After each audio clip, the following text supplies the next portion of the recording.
अगर आप भी चाहते हैं मनीष म्यूजिक भोजपुरी के वीडियो सबसे पहले आप तक पहुंचे तो लाल बटन के दबाकर चैनल को सब्सक्राइब जरूर करें और साथ में बेल आइकन को दबाना न भूलें। Presented by Manish music Bhojpuri Gaya.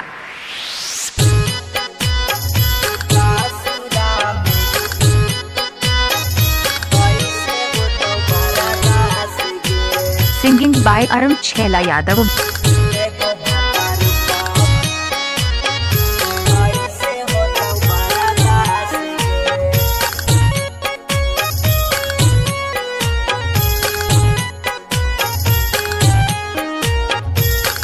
Recording by Manish music Bhojpuri. नैहरा में कई गो यारवा रखनी खास गे।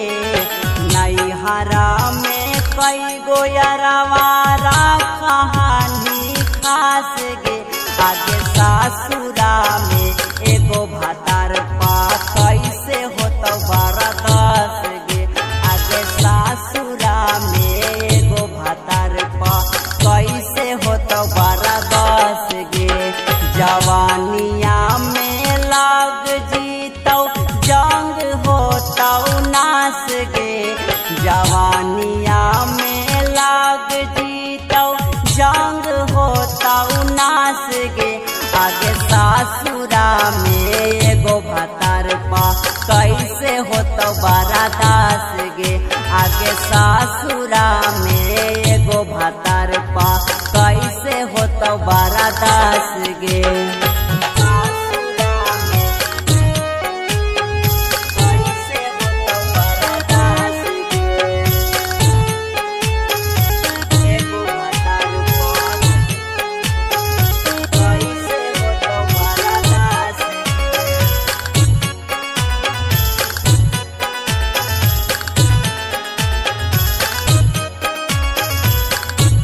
Recording by Manish music Bhojpuri. घूमी घूमी चरनी छूटा दिन और रात के। पारा पारी राखलिया कोरवा में जात के।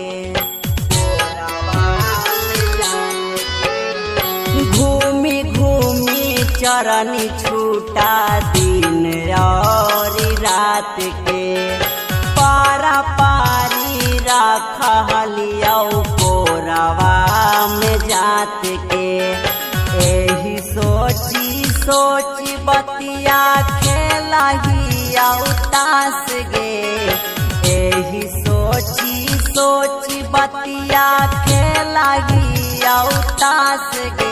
आगे सासुरा में एगो भातार पा कैसे होता बरदास गे। आगे सासुरा में एगो भातार पा कैसे होता बरदास गे।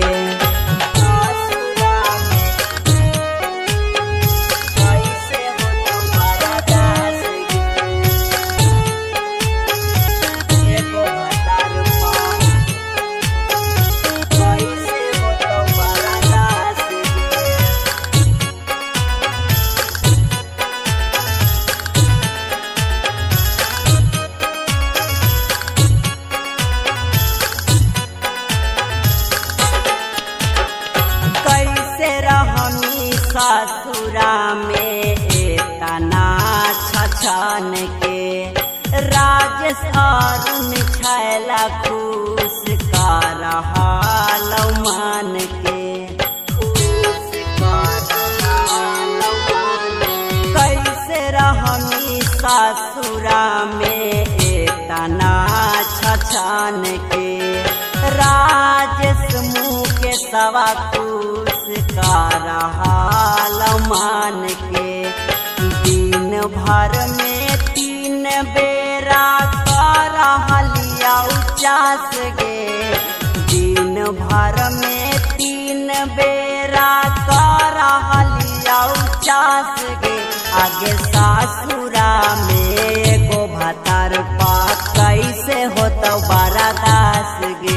आगे सासुरा में एगो भातार पा कैसे रिकॉर्डिंग होता बाय बरदास मनीष म्यूजिक भोजपुरी। भोजपुरी गया।